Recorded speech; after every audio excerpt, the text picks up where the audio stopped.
Good evening students. इस video के माध्यम से हम लोग रीडिंग स्किल के अंतर्गत पूछे गए अनसीन पैसेज, रोज के अनसीन पैसेज को किस प्रकार से हल करते हैं, उसमें क्या क्या सावधानियां बरतनी चाहिए, इन सारे विषयों के विषय में हम यहाँ अध्ययन करेंगे। नवीनतम पाठ्यक्रम के अनुसार हाई स्कूल के अंतर्गत बोर्ड की परीक्षाओं में 2 अनसीन पैसेज पूछे जाएंगे। एक अनसीन पैसेज एमसीक्यूज टाइप के क्वेश्चंस पर आधारित होगा, वह छोटा सा पैसेज है। इसके अंतर्गत 3 क्वेश्चन पूछे जाएंगे। इन तीनों प्रश्नों का उत्तर ओएमआर शीट पर आपको गोले में रंगना होगा और दूसरा जो पैसेज दिया जाएगा वो उसका उत्तर आपको आंसर शीट पर लिखना होगा। उसमें 4 प्रश्न होंगे, 3 प्रश्न शॉर्ट आंसर टाइप क्वेश्चन 2-2 अंकों के होंगे, एक वोकेबुलरी पर आधारित प्रश्न। तो इस तरह से हाई स्कूल की परीक्षा में 2 पैसेज पूछे जाएंगे, दोनों हल करना होगा। दोनों मिला के 10 अंक का होता है, 10 अंक बहुत होता है। इसी प्रकार से इंटरमीडिएट की परीक्षा में एक पैसेज पूछा जाएगा जो 15 अंकों का होगा। उसमें 4 क्वेश्चन 3-3 अंकों के होंगे और 3 प्रश्न जो पूछे जाएंगे वो वोकेबुलरी, एंटोनिम, साइनोनिम और 1 वर्ड सब्स्टिट्यूशन पर आधारित प्रश्न होंगे। इंटरमीडिएट के प्रश्नों को हमें लिखना होगा, उत्तर पुस्तिका में लिखना होगा। हल करने का दोनों का तरीका एक ही है, चाहे वो हाई स्कूल का पैसेज हो चाहे इंटरमीडिएट का। अनसीन पैसेज कहीं होगा, हल करने का तरीका एक ही है कि अनसीन पैसेज को सावधानी पूर्वक पढ़ लिया जाए, उसे समझ लिया जाए, प्रत्येक वाक्य पर ध्यान दिया जाए, छोटी सी छोटी बातों पर ध्यान दिया जाए, इसलिए कि कोई भी वाक्य किसी प्रश्न का उत्तर हो सकता है। प्रोनाउंस के प्रयोग में विशेष सावधानी बरतनी चाहिए। यह जानना चाहिए कि who, whom, whose, when, where, why, how many, how much इत्यादि से जो प्रश्न पूछे जाते हैं उनका उत्तर कैसे देते हैं। साथ ही साथ यस या नो टाइप्स के क्वेश्चंस का आंसर कैसे देते हैं, इन सारी सावधानियों को बरतते हुए तब हम पूछे गए प्रश्नों का उत्तर लिखते हैं। कभी भी पैसेज से बाहर अपने ज्ञान का प्रदर्शन करते हुए किसी प्रश्न का उत्तर न दिया जाए। उत्तर जो पैसेज में आया हुआ है उसी के आधार पर दिया जाए।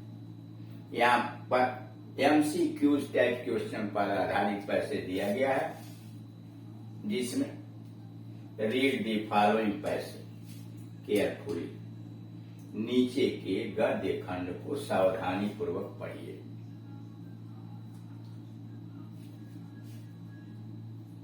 And answer the questions given below, और नीचे दिए गए प्रश्नों का उत्तर दीजिए। बेस्ड ऑन एमसीक्यू आपके सहायता के लिए लिखा गया कि ये जो प्रश्न है सब रिटन नहीं है, एमसीक्यू टाइप से सर, जो आपको ओएमआर शीट में गोले में भरना हो। पैसेज है वन डे ए डंकी, एक दिन एक गधे ने सा ए वुल्फ कमिंग, एक दिन एक गधे ने एक भेड़िए को आते हुए देख लिया। वन डे एक दिन ए डंकी सा ए वुल्फ कमिंग, एक दिन एक गधे ने एक भेड़िए को आते हुए देखा। He was much frightened, गधा बहुत डर गया। He was much frightened, वह बहुत डर गया। He at once thought of a trick, गधे ने तत्काल एक चालाकी सोच ली, ट्रिक सोच लिया। He at once, उसने तत्काल thought of a trick, उसने तत्काल एक ट्रिक, एक चालाकी, एक चालबाजी सोची। वॉकिंग अवे स्लोली, धीरे धीरे चलते हुए, वॉकिंग अवे स्लोली, धीरे धीरे चलते हुए, he began to limp badly, वह बुरी तरह से लंगड़ाने लगा। धीरे धीरे चलते हुए, he began to limp badly, वह धीरे धीरे चलते हुए बुरी तरह से लंगड़ाने लगा। The wolf came up, भेड़िया ऊपर आया, and asked him, और उससे पूछा, why he was so lame, वह इतना लंगड़ा क्यों? The wolf came up, भेड़िया उसके पास आया, and asked him, उससे पूछा, why he was so lame, वो इतना लंगड़ा क्यों है या लंगड़ा के क्यों चलता है? The donkey said that, गधे ने कहा कि he had a thorn in his hind foot, उसने कहा कि पिछली टांग में एक कांटा गड़ गया है। The donkey said that, गधे ने कहा कि that he had a thorn in his hind foot, पिछले टांग में उसके कांटा चुभा हुआ। I requested him to pull it out, और उसने भेड़िए से कांटा निकालने का निवेदन किया। And requested him to pull it out, और उसने भेड़िए से कांटा निकालने का निवेदन किया। The wolf thinking, यह सोचते हुए भेड़िए ने, he could in this way, कि वह इस तरीके से get donkey's foot between his teeth, और इस तरीके से वह डंकी के पांव को अपने दांतों के बीच में दबा लेगा। Ran round behind him, दौड़ करके चक्कर लगा के उसके पीछे चला गया।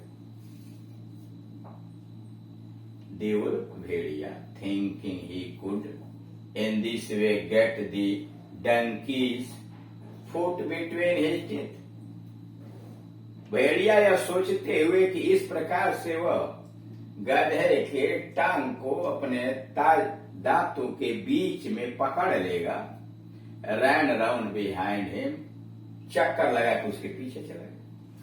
But as soon as he came near the donkey hill, लेकिन जो ही वह गधे के हिल के पास, टांग के पास, यानी उसके खूर के पास आया, as soon as he came near the donkey hill, जब उसकी खूरों के पास पीछे आया, the donkey kicked the wolf, गधे ने लात मारी भेड़िए को in the mouth, उसके मुंह पर गधे ने लात मारी, and ran away, और भाग गया। ज्यों ही भेड़िया उसके पीछे आया, गधे ने उसके मुंह पर लात मारा और भाग गया। Such a clever donkey was, इतना चतुर गधा हुआ था। Such a clever donkey was he, वह इतना चतुर गधा था। क्वेश्चन इस पर बना, The donkey was full of, Dunki भरा हुआ था। To see the wolf, भेड़िए को देख करके गधा भर गया। किससे? प्रसन्नता से भर गया। लव एंड अफेक्शन, प्रेम और स्नेह से भर गया। प्राइड, गर्व से भर गया। फियर, डर से परिपूर्ण हो गया। The donkey was filled full of fear to see the wolf, इसमें डी सही हो गया। यहाँ फ्राइटेंड आया हुआ है, देखिए। फ्राइटेंड, वाज मच फ्राइटेंड, डर गया। और डरने की दूसरी अंग्रेजी फियर होती है। तो यहाँ फ्राइटेंड ना आके फियर लगा हुआ, तो इसमें डी सही होगा। पहले नंबर के क्वेश्चन के डी वाले कॉलम को ब्लैक पॉइंट पेन से रंग दें। Question number 2, what did the donkey do with the wolf, गधा ने भेड़िए के साथ क्या किया। What did the donkey do with the wolf, पूरा पैसेज की मीनिंग आप जानेंगे, आसानी से आप ढूंढ सकते हैं। गधे ने भेड़िए के साथ क्या किया। पहला उत्तर दिया, दी डंकी एलूड हिम, गधे ने उसे ललचाया। दी डंकी बेफोल्ड द वुल्फ, गधे ने भेड़िए को बेवकूफ बनाया and kicked him in the mouth, और उसके मुंह पर लात मारा। सी है द डंकी स्टार्टेड लिम्पिंग, गधा लगाना शुरू कर दिया। The donkey requested him to pull out the thorn, गधे ने भेड़िए से निवेदन किया कि उसका काटा हुआ निकाल दें। इसमें सही है B, the donkey be fooled the wolf, गधे ने भेड़िए को बेवकूफ बनाया and kicked him in the mouth, और उसके मुंह पर लात मारी। यानी दूसरे वाले की बी गोले को रंग देंगे। Question number 3, give the antonym of hind. कारा हिंड का विलोम लिखिए। हिंड का मतलब पिछला, तो बिहाइंड पीछे, फ्रंट सॉरी फ्रंट आया हुआ है, यहां गलत लिख दिया है।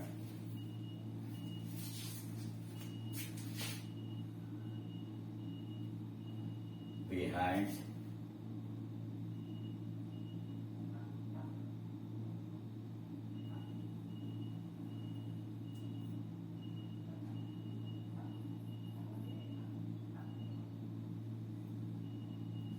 लेफ्ट, बाया वाला सॉरी,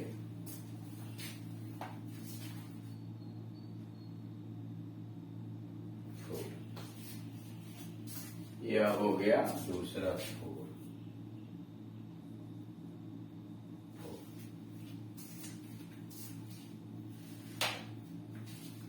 इसमें तीसरे क्वेश्चन में हो गया give the antonym of hand. Hand का behind, fore, front, none of this. Hand का पिछला और अगला फ्रंट, इसका उत्तर हो जाएगा सी।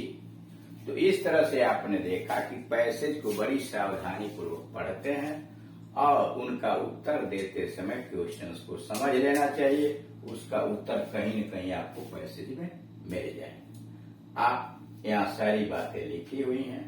इसके अलावा अगर कोई ग्रामर का पोर्शन आप समझना चाहते हैं, पढ़ना चाहते हैं, यहाँ पर ये एड्रेस दिया हुआ है कि यूट्यूब पर जाइए और मान लीजिए आपको पढ़ना है transformation, active passive, synthesis, syntax, जो भी पार्ट पढ़ना चाहे हाई स्कूल का या इंटरमीडिएट का कोई कोर्स, तो आप मान लीजिए सिंटैक्स पढ़ना, तो वहां टाइप कीजिए syntax by KT Singh and Gunjan English coaching.